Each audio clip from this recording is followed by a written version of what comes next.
جو عبادت ہیں پہلے تو ان کو دیکھ لیں، کیونکہ میں اس لیے بھی زیادہ آج ایمفیسائز کر رہی ہوں کہ میری بہن نے تھرسڈے سے مجھے ایک دن پہلے سے فون کرنا شروع کر دیا تھا کہ تھرسڈے کی نماز نہیں بھولنا، اور نماز میں کیا کرنا ہے کہ پہلی رکعت میں یہ پڑھنا ہے، دوسری رکعت میں یہ پڑھنا ہے، تیسری رکعت میں یہ پڑھنا ہے، چوتھی رکعت میں ایسے آپ کو کس نے یہ بتایا پڑھنے کا؟ تو اس نے پھر مجھے ایک واٹس ایپ پہ پوری ویڈیو بھیج دی کہ اس نماز سے تو یہ ہوگا وہ ہوگا۔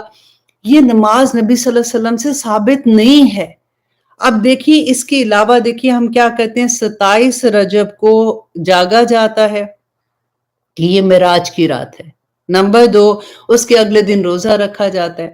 پھر نمبر 3 یہ ہوتا ہے کہ 22 رجب کو امام جعفر الصادق رحمہ اللہ علیہ کے جو کنڈے ہیں ان کے لیے۔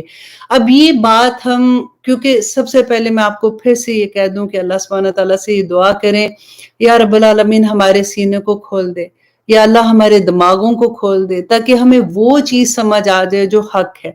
کیونکہ پتہ ہے کیا ہوتا ہے، جب عبادت کو ہمیں عادت ہوتی ہے نا کرنے کی، تو پھر ہمیں بڑا غصہ آتا ہے جب کوئی یہ بتاتا ہے کہ جی ایسے نہ کرو، کیونکہ ہم کر رہے ہوتے ہیں اتنے سالوں سے، اور اس کی وجہ سے پھر یہ ہوتا ہے کہ یہ اس بندے پہ غصہ آتا ہے، اور ہم اپنے آپ کو ضد میں آ کے ہم اس کو نہیں لیتے ہیں۔ تو آج ہم کوشش کریں گے کہ اپنے آپ کو دیکھیں اور اپنے آپ سے آنیسٹ ہو کے دیکھیں گے کہ یہ چیز کیا ٹھیک ہے کہ نہیں ہے۔ اب دیکھیے سب سے پہلے تو معراج کے بارے میں ہم دیکھتے ہیں کہ جو کہتے ہیں 27 رجب کے بارے میں، جو پوری رات عبادت کرتے ہیں۔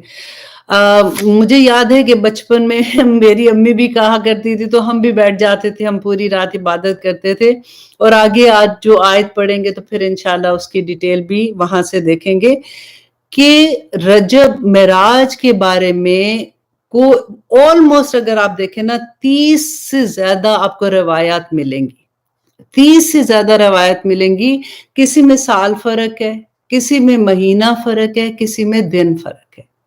اچھا اب یہاں پہ دیکھیے کہ اگر 30 میں سے فار ایگزامپل 4-5 آپ کو روایت مل بھی جاتی ہیں کہ وہ 27 رجب بھی تھی جس میں معراج ہوئی تھی، تو کیا نبی صلی اللہ علیہ وسلم کو جب معراج ہوئی تھی تو اگلے سال صحابہ نے یہ رات کی عبادت کو خاص کیا تھا؟ چلے صحابہ نے نہیں کیا تو تابعین نے کیا تھا؟ کیا تبع تابعین نے کیا تھا؟ نہیں کیا تھا۔ اب آپ دیکھیے کہ اگر اب نمبر 1 یہ دیکھیے کہ آخر اتنی بڑا واقعہ تھا، معراج کا واقعہ اتنا بڑا واقعہ تھا، کوئی چھوٹا واقعہ تو نہیں تھا، تو آخر اس کے بارے میں تاریخ کا کیوں نہیں پتا؟ کیوں 30 اقوال، 30 سے زیادہ اقوال ملتے ہیں کہ یہ ڈیٹ تھی، شاید یہ تھی، شاید یہ تھی؟ وجہ یہ ہے کہ اس زمانے میں تاریخوں کو سیلیبریٹ نہیں کرتے تھے۔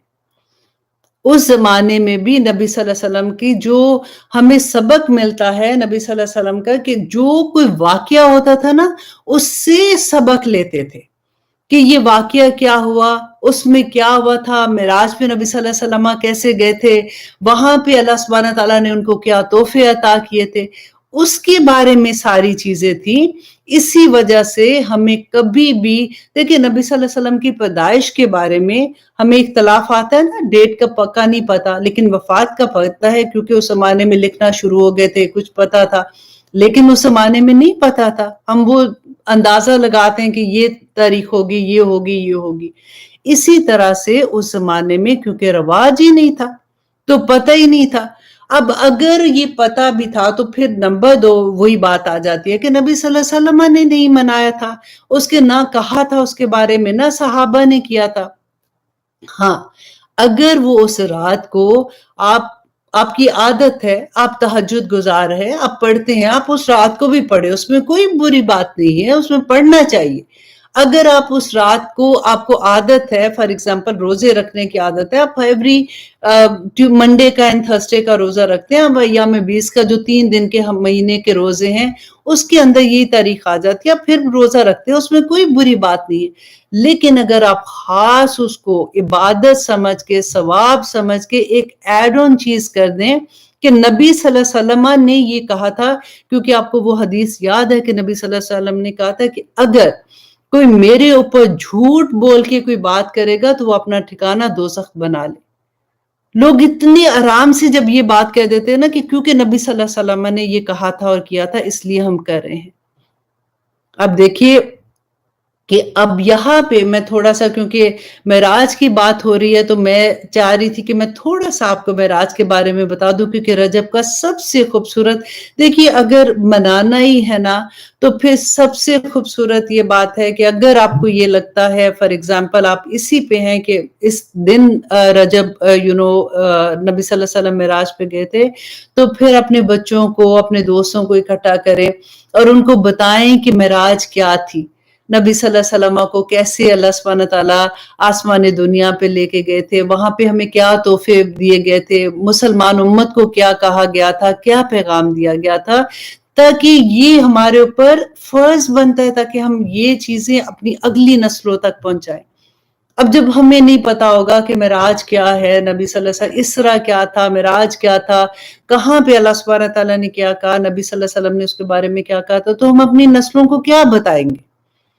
اب یہاں پہ میں تھوڑا سا آپ کو معراج کے بارے میں بتا دیتی ہوں کہ سورۃ بنی اسرائیل میں اس کا ذکر آتا ہے، جس میں اللہ سبحانہ تعالیٰ نے کہا سبحان الذی اسرا، پاک ہے وہ جو لے گیا بعبدہ اپنے بندے کو، لیلاً رات کے ایک وقت میں، ایک حصے میں، من المسجد الحرامی الی المسجد الاقصی، مسجد حرام سے مسجد اقصی کی طرف، الذی وہ جو بارکنا برکت دی ہم نے، حولہ اس کے ارد گرد کو، لنوریہ کیوں ایسے کیا تھا، تاکہ دکھائے اس کو، من آیاتنا تاکہ اللہ سبحانہ تعالیٰ اپنی نشانیاں دکھائے.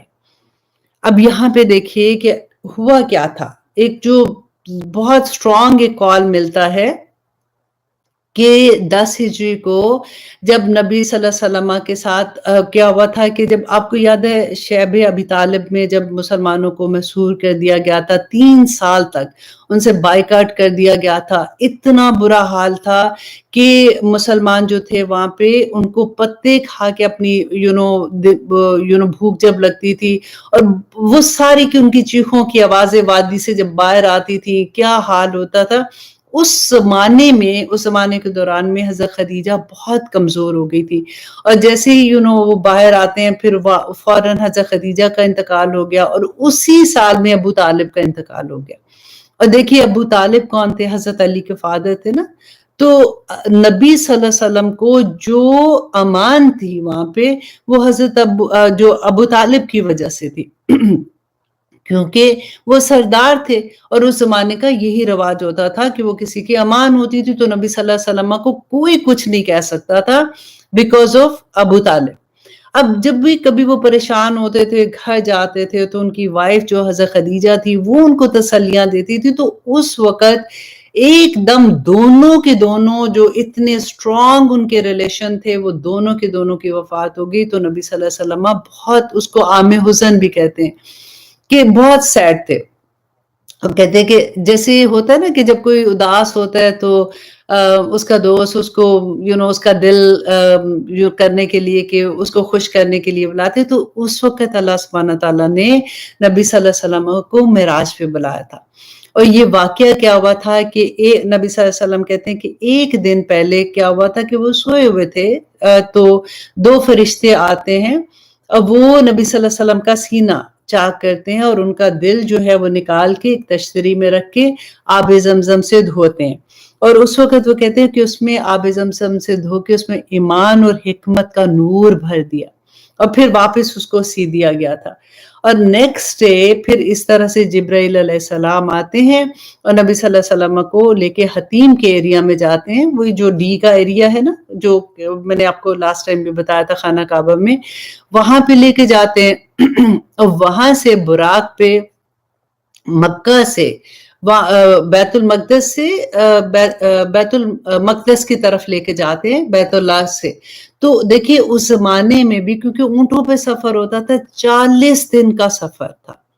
اور وہ ایک لمحے کے اندر کہتے ہیں نبی صلی اللہ علیہ وسلم نے بعد میں بتایا کہ براق اتنی تیز رفتاری سے چلتا تھا کہ ایک جگہ سے دوسری جگہ جہاں پاؤں کے حد نگاہ تک جہاں تک نظر جاتی تھی کہ اس کا اگلا قدم وہاں تک جاتا تھا، اور وہاں سے لے کے پھر براق جو ہے وہ نبی صلی اللہ علیہ وسلم کو بیت المقدس لے کے گیا فلسطین میں۔ اب وہاں پہ تھوڑا سا یہ بھی ڈفرنس آتا ہے کہ کچھ مفسرین نے کہا کہ اس وقت نماز پڑھائی تھی، کچھ نے کہا کہ جب وہ واپس آئے تھے آسمان دنیا سے معراج کے بعد واپس آئے تھے تب پڑھائی تھی۔ لیکن اینی وے وہاں پہ جب جاتے ہیں نبی صلی اللہ علیہ وسلم تو براق کو وہاں پہ کہتے ہیں ابھی بھی نشان ہے اس پتھر پہ کہ وہ سوراخ کر کے وہاں پہ براق کو باندھا اور پھر وہ اندر گئے، وہاں پہ تمام انبیاء تھے اور نبی صلی اللہ علیہ وسلم نے ان کی امامت کروائی۔ پھر اس کے بعد جبرائیل علیہ السلام ان کو آسمان دنیا پہ، پھر یہاں پہ یہ جو سورہ بنی اسرائیل میں ہے نا، یہ اسراء کا واقعہ، اسراء تو زمینی سفر تھا کہ بیت اللہ سے اللہ سبحانہ تعالیٰ بیت المقدس میں ان کو لے گئے اور وہ سارا سفر تھا۔ اب وہاں سے نبی صلی اللہ علیہ وسلم کو معراج کرائی تھی، یہ سیکنڈ آتا ہے جس میں سورۃ نجم میں اس کے بارے میں کچھ آتا ہے، ڈیٹیل نہیں ہے لیکن کچھ اشارہ وہاں پہ ہمیں ملتا ہے، جہاں پہ سے پھر جبرائیل علیہ السلام ان کو لے کے گئے۔ اور پھر اتنی خوبصورت بات کہ پہلے دیکھیں معراج کہتے ہیں سیڑھی کو، کہ وہ اللہ سبحانہ تعالیٰ کی طرف سے اتنا بڑا معجزہ تھا۔ دیکھیں کبھی کوئی پوچھتا ہے نا نبی صلی اللہ علیہ وسلم کے معجزے، کبھی ہوتا ہے کہ حضرت عیسیٰ کے معجزے، حضرت موسیٰ کے ہم پڑھتے ہیں معجزے، تو پھر نبی صلی اللہ علیہ وسلم کا سب سے بڑا دیکھیں یہ معجزہ، اور پھر قرآن تو ڈیفینیٹلی ایک معجزہ تھا، لیکن یہ کہ اللہ سبحانہ تعالیٰ نے ان کو آسمان دنیا پہ بلایا۔ اور پھر اس کے بعد کیا ہوا تھا کہ پہلے آسمان پہ جب جبرائیل علیہ السلام نبی صلی اللہ علیہ وسلم کو لے کے جاتے ہیں تو پہلے ہم نے پڑھا تھا سورۃ نبا میں آتا ہے کہ وَفُتِحَتِ السَّمَاءُ فَكَانَتْ أَبْوَابًا، تو کہ آسمان جو ہے وَفُتِحَتِ السَّمَاءُ کہ آسمان قیامت کا ذکر ہوتا ہے کہ آسمان جو ہے وہ کھول دیا جائے گا اور وہ دروازے ہو جائے گا، وَسُيِّرَتِ الْجِبَالُ اور جو پہاڑ اس دن چلیں گے، فَكَانَتْ سَرَابًا اور وہ پورے جو ریت کی طرح کے ہو جائیں گے۔ تو یہ سارا ہم سورۃ نبا میں بھی پڑھتے ہیں۔ تو اسی طرح سے پہلے آسمان پہ جبرائیل علیہ السلام لے کے جاتے ہیں نبی صلی اللہ علیہ وسلم کو، اور وہاں پہ پہلے آسمان پہ حضرت آدم علیہ السلام ہوتے ہیں، نبی صلی اللہ علیہ وسلم کی ان سے ملاقات ہوتی ہے۔ پھر دوسرے آسمان پہ جاتے ہیں اور دوسرے آسمان پہ ان کی ملاقات ہوتی ہے حضرت عیسیٰ علیہ السلام اور حضرت یحییٰ علیہ السلام سے، یہ آپس میں کزن بھی ہیں، خالہ زاد بیٹے ہیں، وہاں پہ ان سے ملاقات ہوتی ہے۔ پھر تیسرے آسمان پہ حضرت یوسف علیہ السلام کے ساتھ ملاقات ہوتی ہے، اور یوسف علیہ السلام کو نبی صلی اللہ علیہ وسلم نے کہا کہ پوری دنیا میں کا آدھا حسن جو ہے وہ حضرت یوسف علیہ السلام کو اللہ سبحانہ تعالیٰ نے عطا کیا ہوا تھا۔ اور پھر اس کے بعد چوتھے آسمان پہ حضرت ادریس علیہ السلام سے نبی صلی اللہ علیہ وسلم کی ملاقات ہوتی ہے۔ پھر پانچویں آسمان پہ حضرت ہارون علیہ السلام سے، پھر چھٹے آسمان پہ حضرت موسیٰ سے، اور ساتویں آسمان پہ حضرت ابراہیم علیہ السلام سے ان کی ملاقات ہوتی ہے۔ اور وہاں پہ نبی صلی اللہ علیہ وسلم بیت المعمور کو دیکھتے ہیں، اور وہاں پہ وہ نبی صلی اللہ علیہ وسلم نے بتایا کہ حضرت عائشہ کہتی ہیں کہ 70,000 فرشتے ایک وقت میں طواف کرتے ہیں، اور پھر ان کی دوبارہ سے باری ہی نہیں آتی ہے۔ اتنے فرشتے ہیں آسمان پہ، اتنے فرشتے ہیں کہ ان فرشتوں کی ایک دفعہ طواف جو کرتے ہیں نا، ان کی باری واپس نہیں آتی ہے۔ ہم دیکھیں ہم کتنے خوش قسمت ہیں کہ ہم جتنی دفعہ چاہیں، خانہ کعبہ کے بالکل اوپر بیت المعمور ہے، ہم اتنی دفعہ طواف کر سکتے ہیں، ہم جاتے ہیں اللہ کے گھر کو دیکھ سکتے ہیں۔ تو یہ ایک بہت بڑا معجزہ تھا۔ اور اس کے علاوہ نبی صلی اللہ علیہ وسلم نے جب سدرۃ المنتہا پہ پہنچتے ہیں تو جبرائیل علیہ السلام نے کہا کہ اس کے بعد آگے میں نہیں جا سکتا ہوں، تو یہ ایک بیری کا درخت تھا، کہتے اتنا خوبصورت وہ درخت تھا کہ پورا درخت جیسے سونے، یہ ایکچولی ہوتا ہے نا کہ ایگزامپلز دی جاتی ہے کیونکہ ہم دنیا میں رہتے ہیں، ہمیں دنیا کی خوبصورتی ہماری نظر میں جو ہے تو ہم اسی کو دیکھ سکتے ہیں نا۔ کہتے ہیں کہ وہ پورا درخت سونے کا، اور اس کے اوپر جو پروانے ہوتے ہیں نا، جیسے ٹیڈیاں ان کو کہتے ہیں، بعض دفعہ بعض لوگوں نے اس کو ایکسپلین کیا کہ جیسے پروانے اوپر جاتے، جیسے جہاں پہ روشنی ہوتی ہے تو پروانے آ جاتے ہیں، وہ بھی سونے کی، اور کہتے ہیں اس کے اوپر نور کے حولے، اتنا خوبصورت وہ درخت، اور اتنا بڑا درخت جس کی کوئی حد نہیں، اور اس کے بالکل پاس جو تھی وہ جنت الماوا تھی۔ الحمدللہ نبی صلی اللہ علیہ وسلم کو وہ بھی دکھائی گئی۔ اور دیکھیے نبی صلی اللہ علیہ وسلم نے کہا کہ وہاں پہ انہوں نے کلموں کی، قلم جو تھے پین کی، کلموں کی آواز سنی۔ اللہ اکبر! اور آواز کس چیز کی تھی؟ انہوں نے پوچھا جبرائیل علیہ السلام سے کہ یہ کس چیز کی آواز ہے، تو انہوں نے کہا کہ یہ کلموں کی آواز ہے، جو ہماری تقدیریں لکھی جا رہی ہوتی ہے، روز کا ہمارا کہ کیا ہوگا، رزق کیسے ملے گا، کتنا ملے گا، وہ ساری چیزیں وہاں پہ لکھی جاتی ہیں۔ اور پھر انہوں نے کہا کہ وہاں پہ انہوں نے فرشتوں کی جھگڑنے کی آواز سنی آپس میں، تو پوچھا جبرائیل علیہ السلام سے کہ یہ کیوں جھگڑ رہے ہیں؟ تو جبرائیل علیہ السلام نے کہا کہ وہ لوگ جو مسجد کی طرف جاتے ہیں نا، ان کے قدموں کے جو ثواب ہے اس کو لکھنے کے لیے آپس میں جھگڑ رہے ہیں کہ میں لکھوں گا اس کا ثواب میں لکھوں گا۔ یہ چیزیں بتانے والی ہیں کہ معراج پہ کیا ہوا تھا، ہمیں اس دنیا میں رہتے ہوئے کیا چیزیں کرنی ہے۔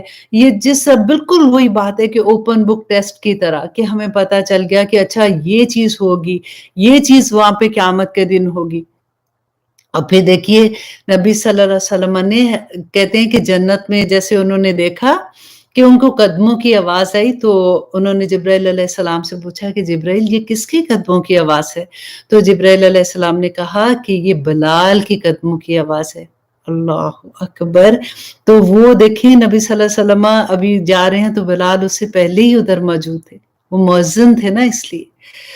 اللہ اکبر! اور اس کے بعد نبی صلی اللہ علیہ وسلم نے کہا کہ میں جس فرشتوں کی گروہ سے گزرتا تھا تو وہ مجھے یہ کہتے تھے کہ اپنی امت کو کہیں حجامہ کے بارے میں آپ کو پتہ ہے، وہ جو کپنگ ہوتی ہے نا، کپنگ ایک تو ڈرائی کپنگ ہوتی ہے، ایک ویٹ کپنگ ہوتی ہے۔ ڈرائی کپنگ کیا ہوتی ہے، ویٹ کپنگ کیا ہوتی ہے کہ پہلے وہ کپ لگا دیتے ہیں، وہ جیسے بلڈ تھوڑا سا اوپر آ جاتا ہے، پھر اس کو تھوڑے چھوٹے جیسے کیا کہنا چاہیے، بلیڈ کے ساتھ یا پھر اس طرح سے ہوتے ہیں جو حجامہ کرتے ہیں، ان کو پتہ ہے کیونکہ میں نے یہ کورس کیا تھا۔ تو وہ بہت، کیونکہ یہ سنت سے ثابت ہے نا، تو وہ چھوٹے چھوٹے کٹ لگا دیتے ہیں، پھر اسے خون نکلتا ہے نا جو، پھر وہ واپس اس پہ کپ لگاتے ہیں، خون اس پہ سک ہو جاتا ہے، اور وہ ایکچولی کیا ہوتا ہے کہ وہ گندا خون ہوتا ہے جو نکل جاتا ہے۔ تو کہتے ہیں کہ میں جس جو فرشتوں کے اس کے جماعت کے سے گزرا تو انہوں نے کہا کہ آپ اپنی امت کو حجامہ کا حکم دیں۔ تو اگر آپ لوگوں نے نہیں کرایا ہو تو آپ ضرور کرا لیجئے گا، اس کے بڑے فائدے ہوتے ہیں۔ اچھا جی، اس کے بعد دیکھیں کہ نبی صلی اللہ علیہ وسلم کہتے ہیں کہ جب وہ حضرت ابراہیم علیہ السلام کے پاس سے گزرے نا، تو انہوں نے کہا کہ رسول اللہ صلی اللہ علیہ وسلم کو کہ اپنی امت کو میرا سلام دینا۔ اللہ اکبر! تو سلام دینا، اور اس کے بعد انہوں نے کہا کہ اپنی امت کو یہ کہنا کہ ان کو بتائے کہ جنت کی مٹی جو ہے نا یہ بڑی زرخیز ہے، اور اس کے علاوہ یہاں پہ لیکن اس کا پانی بہت میٹھا ہے، لیکن وہ چٹیل میدان ہے، تو اس پہ کاشتکاری کرو۔ اور کاشتکاری نبی صلی اللہ علیہ وسلم نے کہا کہ کاشتکاری کیسے کرنی ہے؟ تو انہوں نے کہا کہ اپنی امت کو کہیں کہ وہ سبحان اللہ والحمدللہ ولا حول سبحان اللہ والحمدللہ ولا الہ الا اللہ واللہ اکبر، یہاں تک پہلے انہوں نے کہا۔ اور کچھ روایات میں ملتا ہے کہ لا حول ولا قوت الا باللہ العلی العظیم، جو ہم پڑھتے ہیں تیسرا کلمہ، تو یہ پڑھے تاکہ وہ جنت میں درخت اپنے لگائے، اپنے گھر بنائے۔ اب دیکھیے آسمان تو اوپر ہے نا، آسمان کے اوپر موتیوں کے پورے محلات ہیں، ادھر سونے کے محلات ہیں، ادھر ڈائمنڈز کے محلات ہیں، اتنا خوبصورت اوپر پوری کی پوری جنت اوپر ہمارے لیے انتظار کریے۔ اللہ سبحانہ تعالی ہمارے جو عمل ہیں ان کو قبول کر لے، اور ہم کوئی ایسا عمل نہ کرے جو میرے رب کو قبول نہیں ہے اور جس کا ہمیں آگے جا کے جواب دینا ہوگا۔ اور وہی پھر نبی صلی اللہ علیہ وسلم نے کہا کہ وہاں پہ مجھے دوزخ بھی دکھائے گی۔ اللہ اکبر! اور وہاں پہ دکھایا گیا غیبت کرنے والوں کا کیا انجام ہوگا، کہ جو لوگ غیبت کرتے ہیں، نبی صلی اللہ علیہ وسلم نے کہا کہ ان کو مردار کھلایا جا رہا تھا، اللہ اکبر. اور کہتے ہیں کہ وہ لوگ جو ایسے واز کرنے والے، ایسے عالم جو واز کرتے، لوگوں کو تو نیکی کی بات کرتے لیکن خود عمل نہیں کرتے، تو ان کو کہتے ہیں کہ کینچیوں کے، آگ کی کینچیوں کے ساتھ ان کی زبانیں کاٹی جا رہی تھی. اللہ اکبر. کہتے ہیں میں نے پوچھا جبرائیل سے کہ جبرائیل یہ کون لوگ ہیں جن کی اتنا ان کے چیخ رہے ہیں اور ان کی زبانیں جو ہیں وہ آگ کی کینچیوں سے کاٹے جا رہی ہیں؟ تو جبرائیل علیہ السلام نے کہا یہ بے عمل خطیب تھے، جو لوگوں کو تو حکم دیتے تھے، لوگوں کو نیکی کی بات بتاتے تھے لیکن خود عمل نہیں کرتے تھے. اللہ اکبر. ربنا لا تجعلنا منہم. اللہ اکبر. اور اس کے بعد نبی صلی اللہ علیہ وسلم نے کہا کہ میں نے دیکھا سود خوروں کا انجام، وہاں پہ دیکھا کہ ان کے پیٹ جیسے بڑے بڑے گھڑے ہوتے ہیں نا، مطلب ایسے بڑے بڑے بنے ہوئے، ان کے اندر آگ تھی، اور وہ کہتے ہیں کہ وہ اٹھنے کی کوشش کر رہے تھے اور بار بار وہاں پہ گر رہے تھے، اور ان کے پیٹوں، ان کے اوپر سے آل فرعون کے جو خوفناک قسم کے جانور تھے وہ ان کو اپنے پاؤں کے تلے روند رہے تھے. اور پھر دیکھا کہ یتیموں کا مال کھانے والوں کو وہاں پہ دیکھا کہ ان پہ کیا عذاب ہو رہا ہے. اور پھر وہ جو لعن طعن ایک دوسرے کو کرتے ہیں، چغلیاں لگانے والے کا تو میں نے پہلے آپ کو بتایا، جو آنکھوں سے اشارے کرتے ہیں ان کا انجام دیکھا. اور اس کے علاوہ فرض نمازوں کو چھوڑنے والے، اللہ اکبر، جو گراہ سمجھتے ہیں، وہ جو میں نے آپ کو پہلے بتایا تھا کہ ان کے سر جو ہیں وہ پتھروں سے کچلے جا رہے تھے. اس کے علاوہ بھی بے شمار احادیث ملتی ہیں، کیونکہ وقت کی کمی کی وجہ سے میں نے یہ سوچا کہ میں آپ کو صرف اتنا بتا دوں کہ اس وقت میں کیا ہوا تھا. وہ جو معراج تھی جس کو ہم یہ سیلیبریٹ کرتے ہیں، دیکھیں معراج میں کیا ایک دن کی عبادت تھی. وہ جو ہمیں اللہ سبحانہ تعالیٰ نے نبی صلی اللہ علیہ وسلم کو بلا کے کیا کیا تھا، تحفے کیا دیے تھے. نمبر 1 یہ تحفہ دیا تھا کہ نماز کا تحفہ تھا. 50 نمازوں کا پہلی دفعہ یہ تھا کہ نبی صلی اللہ علیہ وسلم کو تحفہ ملا. جب وہ واپس آ رہے تھے تو حضرت موسیٰ نے پوچھا، جیسے ہم نہیں پوچھتے کہ امی سے کیا تحفہ ملا، تو اسی طرح سے انہوں نے خوشی سے پوچھا کہ اللہ سبحانہ تعالیٰ نے آپ کو کیا تحفہ دیا. تو حضرت موسیٰ کو نبی صلی اللہ علیہ وسلم نے کہا کہ مجھے 50 نمازیں ملی ہیں. حضرت موسیٰ نے کہا کہ نہیں، تم واپس جاؤ اللہ سبحانہ تعالیٰ کے پاس اور جا کے ان سے اس میں کمی کرواؤ، کیونکہ میری امت کو بھی اللہ سبحانہ تعالیٰ نے ایسے دیا تھا لیکن وہ نہیں کر سکے تھی. نبی صلی اللہ علیہ وسلم کہتے ہیں میں واپس کیا، میں نے جا کے اللہ سبحانہ تعالیٰ سے اس میں کمی کا کہا. کچھ کہتے ہیں 5 کچھ کہتے ہیں 10. تو واپس آئے، پھر پوچھا موسیٰ علیہ السلام نے کہ کیا ہوا، تو انہوں نے کہا کہ اللہ سبحانہ تعالیٰ نے 10 کم کر دی. موسیٰ علیہ السلام نے کہا نہیں، واپس جاؤ. پھر واپس گئے، پھر 30 ہو گئی، پھر واپس گئے 20 ہو گئی، پھر واپس گئے 10 ہو گئی، پھر واپس گئے، پھر 5 ہو گئی. تو موسیٰ علیہ السلام نے کہا کہ پھر واپس جاؤ، اپنے رب سے کہو کہ اس میں بھی کمی کرے، کیونکہ میری امت نے نہیں کیا تھا، یہ 5 بھی نہیں پڑھ سکیں گے. اور آج دیکھیے، اللہ اکبر. اور جو لوگ نماز پڑھتے ہیں نا، ہمیں وہاں جا کے سب سے پہلے حضرت موسیٰ کو تھینک یو کہنا پڑے گا، ورنہ آپ دیکھیے کہ 50 نمازیں ہوتی تو پھر کیا ہوتا. تو 5 نمازیں پھر نبی صلی اللہ علیہ وسلم نے کہا کہ اب میں واپس نہیں جا رہا، مجھے حیا آتی ہے کہ اللہ سبحانہ تعالیٰ اس کے بارے میں کہ میں اتنی دفعہ واپس گیا ہوں تو اب اتنا ہی کافی ہے. اور اس کے بعد دیکھیے کہ نبی صلی اللہ علیہ وسلم کو اس کے بعد سورت جو ہم پڑھتے ہیں سورہ بقرہ، اس کے آخری 2 جو آیات ہیں وہ نازل ہوئی تھی. وہ آسمان دنیا، پورا قرآن دیکھے زمین پہ نازل ہوا تھا، وہ 2 آیات جو ہیں وہ آسمان دنیا پہ نازل ہوئی تھی، کہ جس میں اللہ سبحانہ تعالیٰ نے کہا کہ یہ اگر نبی صلی اللہ علیہ وسلم نے کہا کہ جو ایوری نائٹ کو یہ پڑھتا ہے تو وہ اس کی کفارت کر جائیں گی. مینز کہ اگر فار ایگزامپل تہجد نہیں پڑھ سکے، بھول گئے یا رہ گئی کسی طرح سے، تو اس کو بھی کفارت کر جائے گی. بعض دفعہ بعض مفسرین نے کہا کہ اگر اس دن بہت واقعہ ہو جاتی ہے تو ہماری اللہ سبحانہ تعالیٰ انشاءاللہ ہمیں معاف کریں گے، کیونکہ اتنی اس کی فضیلت ہے.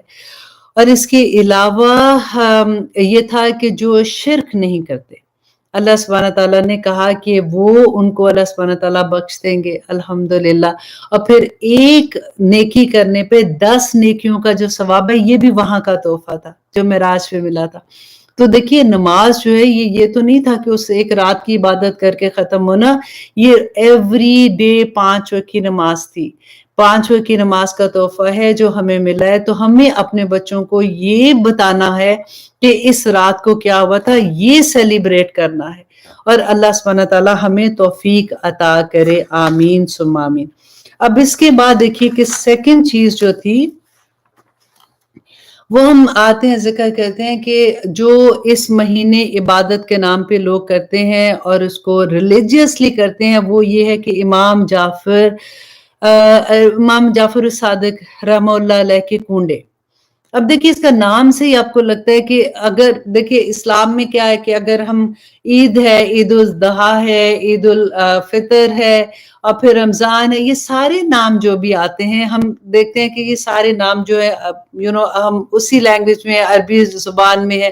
اب یہ کنڈے جو ہے یہ تو عربی زبان کا بھی لفظ نہیں ہے، تو یہ کہاں سے نکلا، اس کی تھوڑی سی اب انشاءاللہ ہم ہسٹری دیکھتے ہیں کہ 22 رجب کو کہتے ہیں نا کہ دیکھیے امام، اگر فار ایگزامپل اگر یہ بھی دیکھ لیتے ہیں کہ امام جو جعفر صادق کی اگر نہ تو یہ تاریخ پیدائش ہے اور نہ ہی یہ تاریخ وفات ہے، آپ جا کے دیکھ لیں۔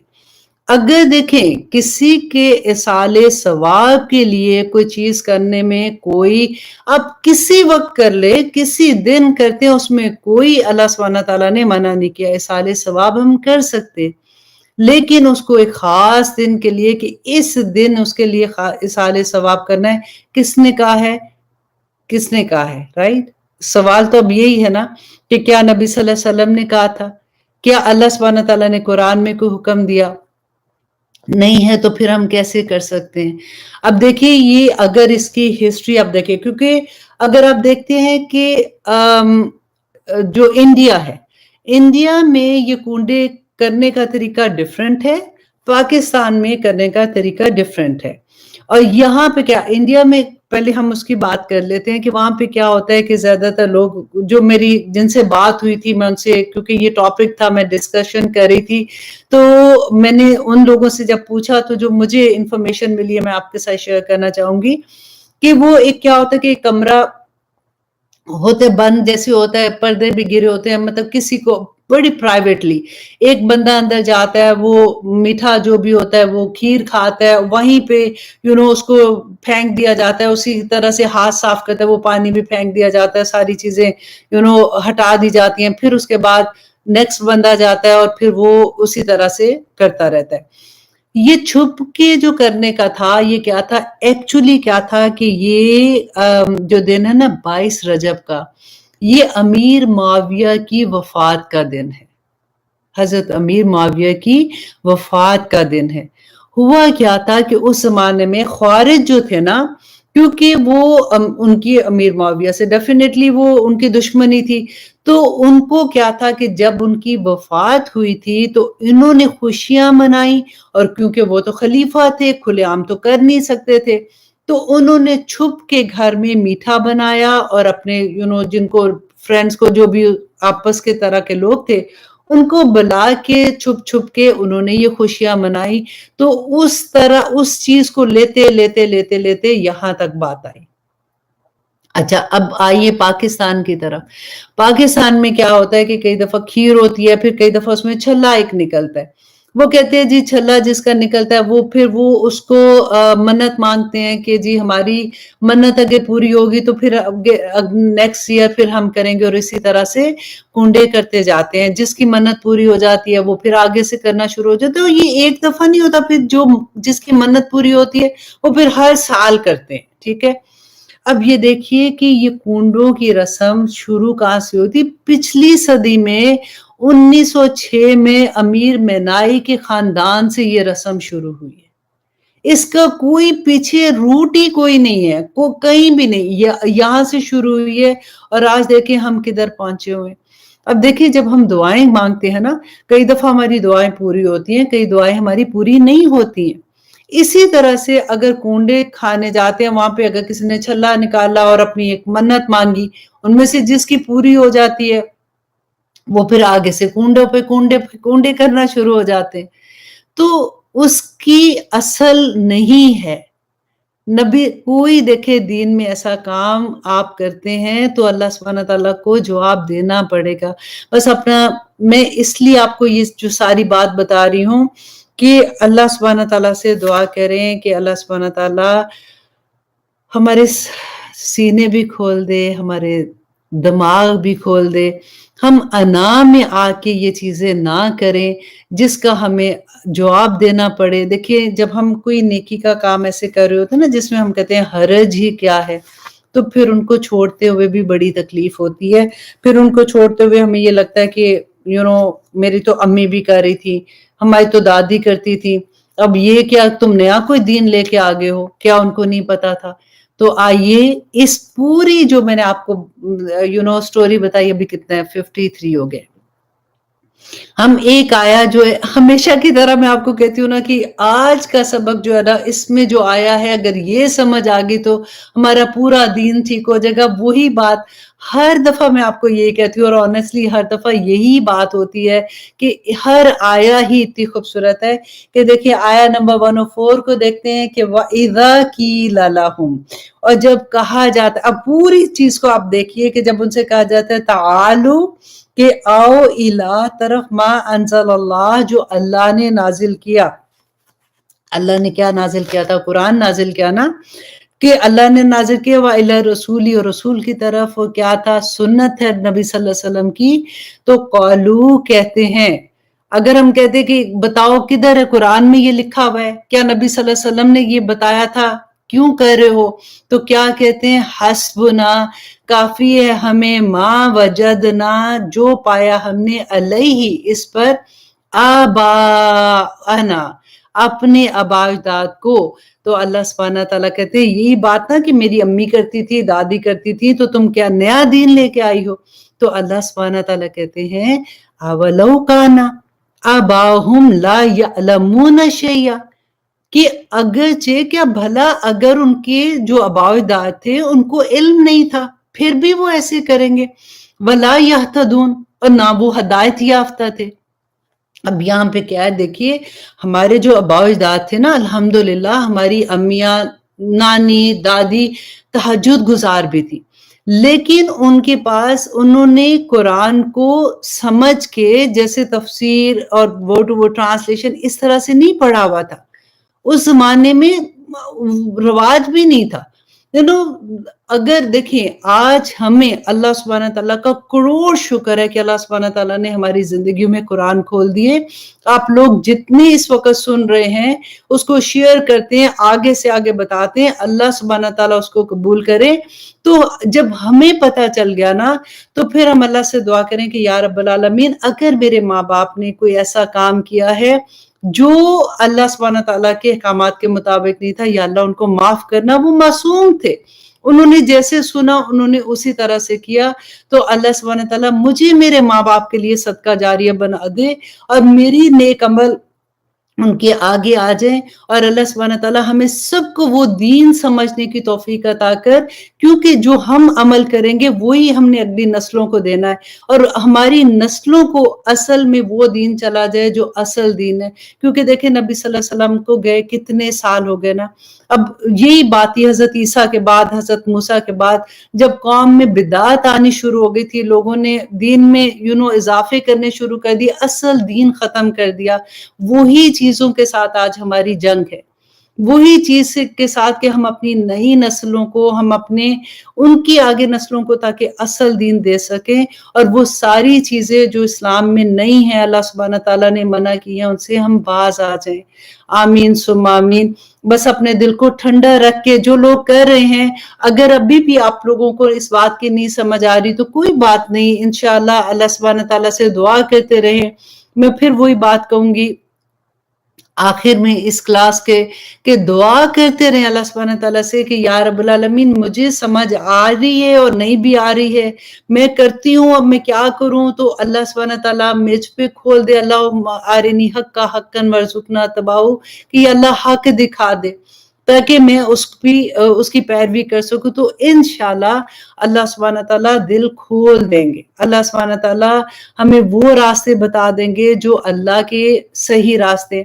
آج کی رجب کے بارے میں کیونکہ بات تھی، تو آپ بلیو کریں کہ صبح سے جب سے میں اٹھی تھی، میں ایک ہی دعا کر رہی تھی کہ یا رب العالمین آج کا ٹاپک بہت سینسٹیو ٹاپک ہے، کیونکہ وہی بات ہے کہ میں جس سے بھی میں اپنے بچے سے بات کر رہی تھی تو وہ بھی مجھے یہ کہہ رہا تھا ماما حرج کیا ہے، اگر پوری رات عبادت کر رہے ہیں تو حرج کیا ہے؟ تو میں اس کا جواب دینے کے لیے، یہ جو اتنی لمبی بات ہے کیونکہ اتنی بات کوئی سنتا نہیں ہے نا بیٹھ کے، تو اللہ کا شکر ہے اب یہ ریکارڈ رہے گی، جب بھی آپ دوسروں کو بتائیں گے تو آئی ہوپ انشاءاللہ ہمیں سمجھ آ جائے۔ تو میں بار بار اللہ سے ایک ہی دعا کر رہی تھی کہ یا اللہ آج میرے زبان سے کوئی ایک لفظ ایسا نہ نکلے جو اللہ سبحانہ تعالیٰ آپ کو پسند نہ ہو، یا اللہ میں جو بات کروں آپ کو اگر وہ ٹھیک لگتی ہے، یا اللہ ہمارے تمام لسنرز کے دلوں میں اس کو بٹھا دے، یا اللہ یہ جو چیز اگر ہم کچھ غلط کریں تاکہ ہماری اگلی نسلوں میں یہ نہ چیز جائے، تاکہ ہم ان کو پیور دین دے سکیں۔ دیکھیے جب ہم خانہ کعبہ جاتے ہیں نا، جب ہم عمرہ یا حج کرنے جاتے ہیں، وہ لوگ جو گئے ہیں اور جو نہیں گئے، اللہ سبحانہ تعالیٰ ان کو فوراً وہاں پہ لے کے جائے انشاءاللہ جب کھلے گا۔ تو ہمارا پتہ ہے وہاں پہ جا کے کیا دل چاہتا ہے، جب ہم دیکھتے ہیں نا کہ اتنے بڑی بڑی ہوٹلز ارد گرد، اور ہمارے ذہن میں یہ آتا ہے کہ کاش یہ جگہ جو ہے اس کو پریزرو کیا جاتا اسی طرح سے جب نبی صلی اللہ علیہ وسلم کے زمانے میں تھا، کاش اس شہر کو اسی طرح سے رکھا جاتا ہے، اس کے باہر ساری چیزیں ہوتی تو وہاں پہ سے سب جو جیسے واک کر کے آ جاتے یا پھر سواریاں لے کے آ جاتے یا کسی طرح سے، تاکہ ہم اصل چیز کو دیکھ سکتے کہ نبی صلی اللہ علیہ وسلم کے زمانے میں یہ مسجد کیسی تھی، وہ گھر کیسے تھے، تو وہ بہت سبق ملتا ہے اسے۔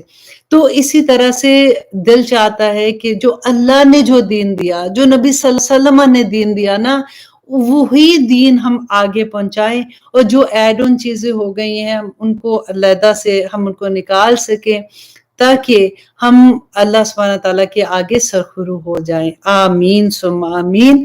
اب الحمدللہ پورے وقت میں ہمارا میں نے پوری کوشش کی تھی کہ ختم ہو جائے اور ایک آیا صرف آج ہم کر سکے، لیکن کوئی بات نہیں، ہمارا مقصد آیا ختم، قرآن ختم، یہ نہیں ہے کہ ہم نے 30ویں پارے تک پہنچنا ہے جلدی جلدی، ہمارا مقصد سمجھنا ہے کہ اللہ سبحانہ تعالیٰ ہمیں توفیق عطا کرے۔ آمین ثم آمین۔ اور دعا کریں کہ میرے جو استاد ہیں وہ جو پورا کورس تیار کر رہے ہیں تاکہ ہم قرآن پاک کو ورڈ ٹو ورڈ ٹرانسلیشن کے ساتھ جلدی جلدی سیکھ جائیں، وہ بھی تیار ہو جائے تاکہ ہم وہ نیا کورس بھی سٹارٹ کر لیں۔ اور وہ اسٹوڈنٹ جو یہ بار بار کہتے ہیں کہ ہم نے حفظ کی کلاس میں آنا ہے یا ہم نے سیکھنا ہے، تو ان کے لیے پھر سے میں یہ کہہ دوں گی کہ تھوڑا سا انتظار کر لیں۔ انشاءاللہ سورۃ ملک آلموسٹ 20 آیات ہو گئی ہیں، اس کے بعد سورۃ مزمل، یہ چھوٹا سا کورس ہے، انشاءاللہ اس کے بعد پھر نیا کورس سٹارٹ ہوگا تو میں ضرور آپ لوگوں کو شامل کروں گی، کیونکہ اور بھی ایڈمنز انشاءاللہ ہم ہائر کریں گے۔ اللہ سبحانہ تعالیٰ میری ایڈمنز پہ بھی اپنی کروڑوں رحمتیں کرے۔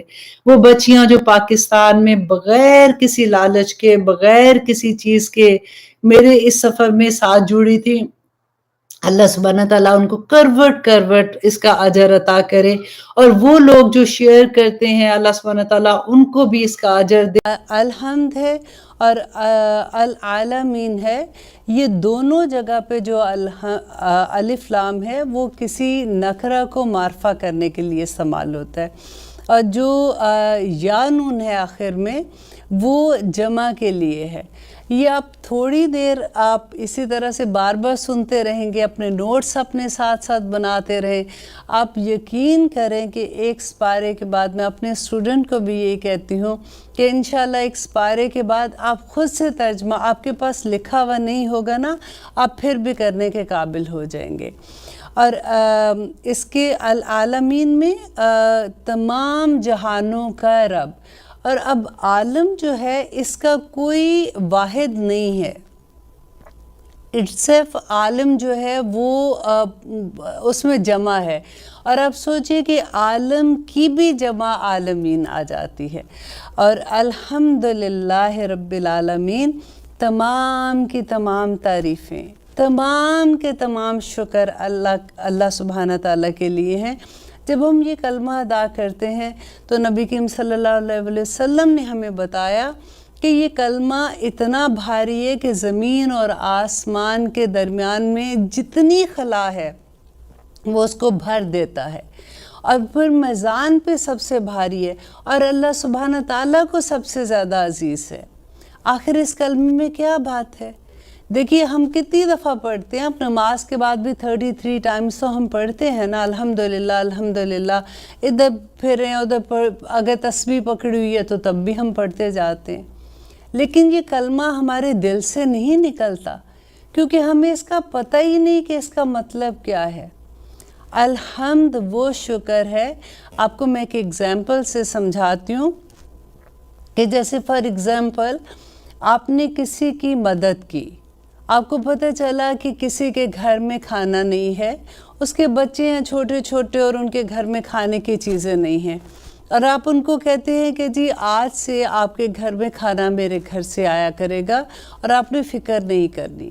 یا کسی بچے کی فیس نہیں تھی اور آپ نے اس کی فیس ادا کر دی، یا کسی کا بچہ بیمار تھا، وہ ہاسپٹل میں تھا، آپ نے جا کے اس کا بل دے دیا۔ کین یو امیجن کہ اس وقت اس کے پیرنٹس جب آپ کے سامنے کھڑے ہوتے ہیں تو وہ کس انداز سے آپ کا شکر ادا کرتے ہیں؟ یا آپ تھوڑا سا دوسری طرف لے جائیں کہ آپ سوچیں کہ اللہ نہ کرے کہ کبھی ہمیں ضرورت پڑی ہو، کہ ہمیں کسی کی ضرورت ہے اور ہمارے پاس پیسے نہیں ہیں، ہم نے بچے کی فیس دینی ہے، اور کوئی آ کے ہمیں وہ فیس بچے کی ہماری پے کر دیتا ہے، تو ہم کس انداز سے اس کا شکر ادا کرتے ہیں؟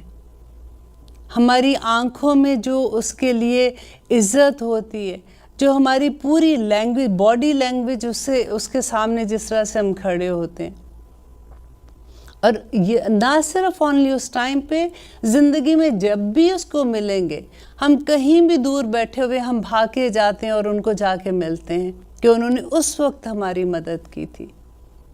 اور یہ تو اللہ سبحانہ تعالیٰ ہے۔ اللہ سبحانہ تعالیٰ کے دیکھیں کہ ان کی نعمتوں کا احساس یہ کہ اللہ سبحانہ تعالیٰ مجھے تو پتہ ہی نہیں کہ آپ نے میرے پہ کتنی نعمتیں کی ہوئی ہیں۔ حضرت داؤد علیہ السلام کی یہ بات اللہ سبحانہ تعالیٰ کو اتنی پسند آئی کہ انہوں نے قرآن میں منشن کر دیا کہ داؤد علیہ السلام نے کہا کہ اے اللہ، میں تیرا شکر کیسے ادا کروں کہ مجھے یہی نہیں پتا کہ تیری نعمتیں میرے پہ کتنی ہیں، کس نعمت کا میں تیرا شکر ادا کروں۔ اللہ سبحانہ تعالیٰ کو ان کی یہی ادا پسند آ گئی۔ اب دیکھیے کہ ہماری چھوٹی چھوٹی نعمتوں سے لے کے ہمارا سانس لینا، ہمارا دیکھنا، ہمارا بات کرنا، ہماری اولاد، ہمارا کاروبار، ہمارا سب کچھ، یہ تو بالکل چھوٹی چھوٹی باتیں میں آپ کو بتا رہی ہوں نا۔ آپ اپنے اراؤنڈ دیکھیے کہ اللہ سبحانہ تعالیٰ کی رحمتوں کے کتنی بے شمار اس کی رحمتیں، اور ہم کہتے ہیں کہ اللہ سبحانہ تعالیٰ اب سب کا سب شکر آپ کے لیے، اتنے کرم آپ نے میرے اوپر کیے۔ اب جب بھی آپ یہ لفظ پڑھیں گے نا تو آپ اپنے دل سے اس کو فیل کرنا کہ یہ الحمد کا مطلب کیا ہے۔ دن ہم کہتے ہیں الحمدللہ، کہ حمد کس کی ہے، شکر کس کا ہے؟ اللہ سبحانہ تعالیٰ کا۔ اللہ جو ہے نا وہ اللہ سبحانہ تعالیٰ کا ذاتی نام ہے۔ تو اس طرح جیسے رحمان ہے، رحیم ہے، المالک القدوس ہے، یہ سارے نام جو ہے وہ اللہ سبحانہ تعالیٰ کے صفاتی نام ہیں۔ تو اللہ سبحانہ تعالیٰ کا ذاتی نام ہے، اور پھر ساتھ ہی اللہ تعالیٰ اپنا ایک دوسرے نام کو لے کے آتے ہیں، کہتے ہیں رب ہے، رب العالمین۔ اب رب کو سمجھنے کے لیے دیکھیں ہم کتنی دفعہ یہ پڑھتے ہیں۔ اب ایک دفعہ آپ اگر رب کو سمجھ آئیں گے نا تو آپ کو میں اگر یہ کہوں تو یہ چھوٹی بات نہیں ہوگی کہ آپ کو پورے دین کی سمجھ آ جائے گی۔ رب کون ہے؟ خالق ہے، مالک ہے اور مدبر ہے۔ آپ یہ ایک دفعہ یہ چیز کو یاد کر لیں گے نا تو جہاں جہاں اللہ سبحانہ تعالیٰ کا نام آئے گا آپ کے مائنڈ میں ایک دم سے یہ چیز آ جائے گی کہ وہ میرا خالق بھی ہے، وہ میرا مالک بھی ہے، وہ میرا مدبر بھی ہے۔ پیدا کس نے کیا ہے ہمیں اللہ سبحانہ تعالیٰ نے۔ اب میری ماں نے مجھے پیدا کیا ہے تو وہ میری ماں ہی میری مالک ہے نا جیسے، اور جو ہم سب کو پیدا کرنے والا ہے وہ ہمارا مالک ہے، وہ ہمارا خالق ہے۔ اور مالک اگر آپ لیتے ہیں تو اس کا اپوزٹ کیا ہوگا؟ اس کا اپوزٹ ہے غلام۔ ہم نے کیونکہ غلام دیکھے نہیں ہے نا، ہمیں پتہ ہی نہیں کہ غلام کون ہوتے ہیں، ہمیں یہ پتہ ہی نہیں کہ ہمارا مالک کون ہے۔ اگر آپ کو دیکھیں مالک کا اپوزٹ کون ہے؟ مالک کا اپوزٹ ہوتا ہے غلام۔ اور غلام کا کیونکہ ہمیں پتہ نہیں ہے نا، ہم نے کبھی غلام دیکھے نہیں ہیں، تو ہمیں پتہ ہی نہیں لگتا کہ غلام کی زندگی کیا تھی اپنے مالک کے آگے۔ آپ کو پتہ ہے کہ جو غلام ہوتا ہے نا، اس کی پوری زندگی اس کے مالک کے ہاتھ میں ہے، اس کا سونا، اس کا جاگنا، یہاں تک کہ وہ جو اگر کماتا بھی ہے تو وہ اپنے مالک کو لا کے دیتا ہے، اس کی اپنی کوئی سے نہیں ہوتی ہے۔ آپ کو ایک چھوٹی سی اگزامپل سے سمجھاتی ہوں، آئی ہوپ آپ کو یہ بھی انڈرسٹینڈنگ میں آسان ہو جائے گا کہ آج کل کی آپ دیکھ لیں نا، جیسے ہم نوکر رکھتے ہیں، حالانکہ یہ نوکر ویسے نوکر نہیں ہے جیسے غلام ہوتے ہیں۔ اب آپ نے کام پہ جانا، آپ اپنے نوکر کو کہتی ہیں کہ جی اپنے گھر میں صفائی کر دینا، رات کو میرے مہمانوں نے آنا ہے اور ایک کھانا بنا دینا۔ رات کو جب آپ واپس آتے ہو، آپ دیکھتے ہو کہ پورا گھر گندا پڑا ہوا ہے اسی طرح سے، اور کھانا بھی نہیں پکا ہوا، اور آپ اپنے نوکر کو دیکھتے ہو تو وہ تھکا ہوا بیٹھا ہوا ہے، آ کے ابھی بیٹھا ہی ہے لیکن وہ تھکا ہوا ہے۔ آپ ایک دم سے گھبرا کے اس کو کہتے ہو کہ یہ تم نے کیا کیا، میرے مہمان آنے والے ہیں۔ تو وہ کہتی ہے باجی آج اتنا آپ کا گراج گندا تھا، میں نے سوچا کہ چلیں آپ کا پہلے گراج صاف کر دیتی ہوں پورے کا پورا، یہ کام تو میں بعد میں بھی کر لوں گی۔ آپ کیا کہیں گے؟ اللہ سبحانہ تعالیٰ نے ہمیں اس دنیا میں بھیجا ہے نا، تو ہم بھی یہ کرتے ہیں کہ ہم کام تو کر رہے ہیں، سوئے تو نہیں پڑے ہوئے نا، پورا دن دنیا میں کام کرتے ہیں، پورا دن ادھر ادھر بھاگتے پھرتے ہیں، سوئے تو نہیں پڑے، رائٹ؟ لیکن اللہ سبحانہ تعالیٰ ہم سے چاہتے کیا ہیں، ان کا حکم کیا ہے اس کے بارے میں، ہمیں یہ پتہ کیسے چلے گا؟ جب تک ہم قرآن نہیں سمجھیں گے ہم اس بات کو کیسے سمجھ سکتے ہیں؟ اور وہ رب بھی کون ہے؟ جو عالمین کا رب ہے۔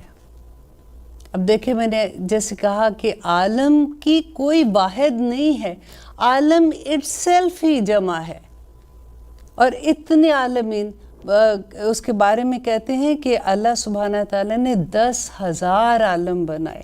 اب دیکھیں انسانوں کا عالم، جنوں کا عالم، فرشتوں کا عالم، برڈز کا عالم، چونٹیوں کا عالم، یو نیم اٹ، اور اتنے عالم ہیں اس دنیا میں، اور اللہ سبحانہ تعالیٰ ہر ایک کا رب ہے۔ ہم کسی کے بارے میں سنتے ہیں نا کہ وہ اتنے امیر، اتنے اللہ تعالیٰ نے ان پہ رحمتیں کی ہوئی ہیں، اتنا بڑا کاروبار ہے، تو ایک دم سے ہم مرغوب ہو جاتے ہیں۔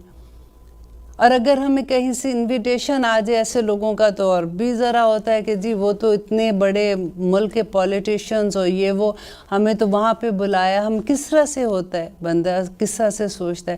لیکن یہاں پہ اللہ سبحانہ تعالیٰ کیا کہہ رہے ہیں کہ میں رب ہوں، عالمین کا رب ہوں۔ ایک روب آتا ہے نا اندر ہمارے، اور اس کے ساتھ ہی اللہ سبحانہ تعالیٰ اپنی ایک اور صفت بیان کرتے ہیں کہ ڈرو نہیں، میں رب ہوں، میں مالک ہوں، میں عالمین کا بھی مالک ہوں، لیکن میں رحمان بھی ہوں اور میں رحیم بھی ہوں۔ سبحان اللہ۔ اور اب دیکھیے، ایک اللہ سبحانہ تعالیٰ صرف رحمان کہہ دیتے تو کافی تھا، اب دونوں کا مادہ ایک ہے، را ہا میم، دونوں کا، جو ماں کا رحم ہوتا ہے نا جس میں بچہ ہوتا ہے، یہ اس کا روٹ ورڈ جو ہے نا وہ ادھر سے ہی ہے۔ رحمان جو ہے اس میں شدت ہے، اس کی رحمت میں شدت ہے، اور رحیم جو ہے نا وہ اللہ سبحانہ تعالیٰ کی مسلسل رحمت کو کہتے ہیں۔ اب اس کی اگزامپل میں آپ کو دونوں ناموں سے دے دیتی ہوں کہ جیسے آپ فار ایگزامپل ہم ٹی وی میں دیکھتے ہیں کہ کہیں پہ زلزلہ آیا، وہاں پہ لوگ بڑے پریشان ہیں، لوگوں کے حالات خراب ہو گئے، گھر لٹ گئے، کاروبار لٹ گئے، ان کے پاس سونے کی جگہ نہیں ہے، تو ایک دم سے ایک جذبہ اٹھتا ہے، ہم فوراً سامان اکٹھا کرتے ہیں، کنٹینر بھیجتے ہیں، لوگ یہاں تک کہ بچوں کی اگر شادی کے جہیز اکٹھے کیے ہوتے ہیں وہ بھی بھیج دیتے ہیں۔ لیکن کیا ہوتا ہے، تھوڑی دیر کے بعد وہ جذبہ سو جاتا ہے،